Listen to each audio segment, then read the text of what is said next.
आज माननीय प्रधानमंत्री का हमें फ़ोन आया था और सारी डिटेल इन्फॉर्मेशन हिमाचल की उनके हाथ में थी।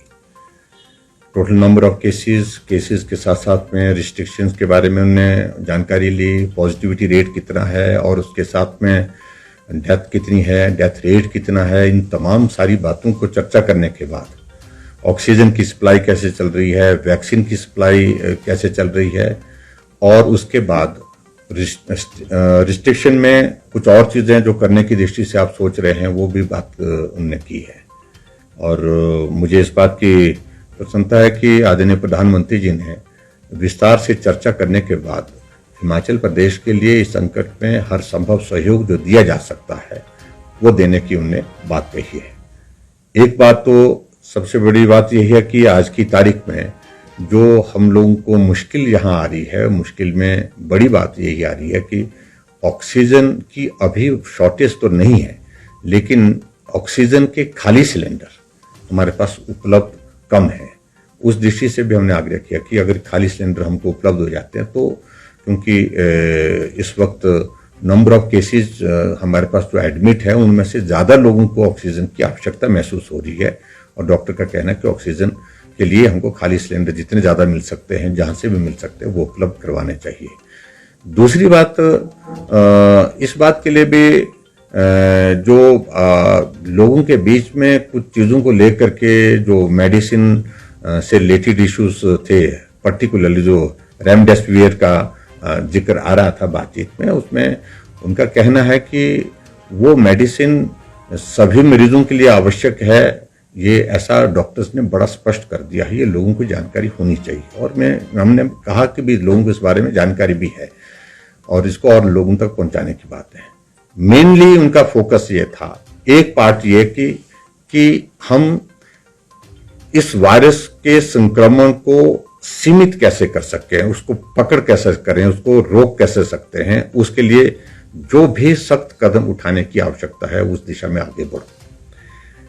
और पर्टिकुलरली मैंने जब जिक्र किया कि कांगड़ा, ऊना, सिरमौर, सोलन जो बॉर्डर एरिया है वहां संक्रमण हमारा ज्यादा फैला है, तो उस पर आने वाले समय में हमारी कुछ रिस्ट्रिक्शन की दृष्टि से कुछ स्ट्रैटेजी अलग हो सकती है, क्योंकि यहाँ संक्रमण ज्यादा है और तेजी से बढ़े भी हैं और डेथ भी यहाँ पर बहुत ज्यादा है। हालांकि बाकी जगह भी है, मंडी में भी हम देख रहे हैं, तो सब जगह संक्रमण सब जगह फैला, लेकिन यहाँ का कंपैरेटिवली ज्यादा है। तो यहाँ इन 4-5 जिलों में इस बात को लेकर के विचार करके हम एक आज शाम तक या कल तक हम विचार करेंगे इस बात को लेकर के कि वहां और स्ट्रिंजेंट और सख्त जो है क्या किया जा सकता है ताकि मूवमेंट को वहां पर और ज्यादा रोक सके, संक्रमण को हम रोक सकें। और उसके बाद दूसरा उनका प्रमुख रूप से है कि गरीब आदमी को परेशानी नहीं, मजदूर आदमी को परेशानी ना हो, यानी लाइवलीहुड से कंसर्न लगे प्रधानमंत्री जी। जिन्होंने कहा कि लाइवलीहुड पर इसका इम्पैक्ट इस प्रकार का ना आए, जो छोटे लोग हैं उसका क्या रास्ता हो सकता है, तो उस सारी चीज को लेकर के भी उन्होंने कहा कि थोड़े वक्त के लिए तो थोड़ा रिस्ट्रिक्शन, लेकिन लंबा स्पैन उसमें ना हो। इस बात को देख लीजिए किस तरह से किया जा सकता है। तो एक एक चीज को लेकर के डिस्कशन हुई है उनसे। और ऑक्सीजन के सिलसिले में कई जगह इस तरह की परिस्थिति उन्होंने कहा कि हिमाचल में उपलब्धता तो है आपके पास, ऐसी अभी तक इस तरह की बात नहीं है, लेकिन फिर भी इस चीज को करें, कोशिश करें कि ऑक्सीजन की सप्लाई चेन मेंटेन रहे। कोटा बढ़ाने के लिए हमने बात कही कि हमारे अभी तक एट प्रेजेंट जो है वो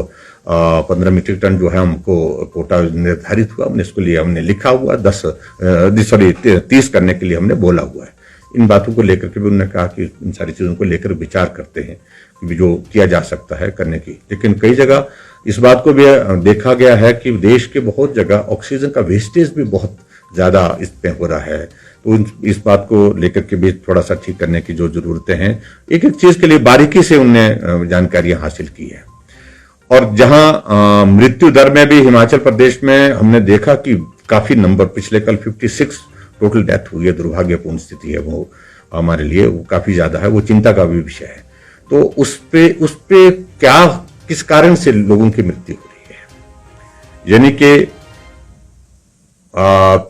मतलब वजह के बन रही है, कोमॉर्बिडिटीज वाले ज्यादा हैं, ओल्ड एज वाले ज्यादा हैं, यंग वालों की कैसी संख्या उस बीच में है, वो सारी जानकारी भी आदरणीय प्रधानमंत्री जी ने उसमें ली, वो सारी हमने दी है। और उसमें हमने इस बात को देखा है कि यंग लोगों के बीच में मृत्यु हुई है, और उसकी बड़ी वजह जो डॉक्टर के साथ हमने जो डिस्कशन किया है डिटेल में, और उसमें ज्यादा कारण यही है कि हॉस्पिटल पहुंचने में डिले। ठीक हो जाएंगे, आज नहीं तो कल देख लेते हैं, कल नहीं तो देखते हैं, एक आधा दिन और देखते हैं, और ये देखते देखते बहुत विलंब हुआ, और विलंब के कारण बहुत ऐसी स्थिति पैदा हुई है। और वायरस का अब की बार का जो इम्पैक्ट संक्रमण में भी, जैसा हमने पहले बताया कि तेज है, और उसके साथ साथ में ये फैटल भी बहुत ज्यादा है, क्योंकि फैटलिटी रेट इसके कारण अब की बार वायरस का बहुत ज्यादा बढ़ा है, ये भी देखने को मिला। इसलिए गंभीरता से लेना है, लोगों तक ठीक जानकारी पहुंचे, लोगों तक ठीक प्रकार से सारी सुविधाएं पहुंचे, इन बातों को सुनिश्चित करने के लिए प्रधानमंत्री जी ने कहा है। इस प्रकार से काफी डिटेल में सारी बातें जो है जो प्रधानमंत्री जी ने की है। और मुझे तो एक एक जिले को लेकर के उन्होंने पूछा कि जिले वाइज पूछा कि भी कहाँ क्या स्थिति चल रही है, तो जहां संक्रमण ज्यादा बढ़ रहा है वहां जो है उस बात को सुनिश्चित करें कि इसको सख्ती वहां पर और ज्यादा करनी चाहिए। सर, पहले जिला भर में आपने लोगों से संपर्क किया, लोगों से मिले। कल आपने खुद पूरी राजधानी शिमला का दौरा भी किया है। हमने कहा कि लॉकडाउन है ही नहीं, बहुत लोग बहुत तरह की बातें करने की कोशिश कर रहे हैं, मैं उनके सिलसिले में बहुत ज्यादा कहना भी नहीं चाह रहा हूं, क्योंकि हर आदमी का अपना अपना सोचने का नजरिया होता है, वो अपने नजरिए से सोचें। हमने एक संतुलित, जिसको बोलते हैं संतुलित निर्णय लिया है। लाइवलीहुड वो भी लाजमी है, बहुत आवश्यक है। हमने इस बात को सुनिश्चित करने के लिए कुछ इस कर्फ्यू में रिलैक्सेशन भी की है, कुछ रिस्ट्रिक्शंस भी की है।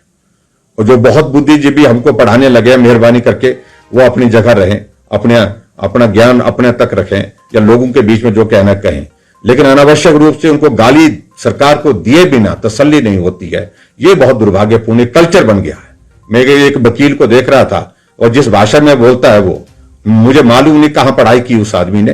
कहां उसने सीखा, कहां उसने ज्ञान वर्धन किया है, और किस प्रकार मैं उसके इतिहास को जानता हूं, कहां होता था पहले वो, और सारी चीजों को लेकर के कहां पहुंचा वो, कहां। इसलिए मैं उसके बारे में ज्यादा नहीं कुछ कहना चाहता हूं, लेकिन मैं सिर्फ इतना कहना चाहता हूं कि अनावश्यक रूप से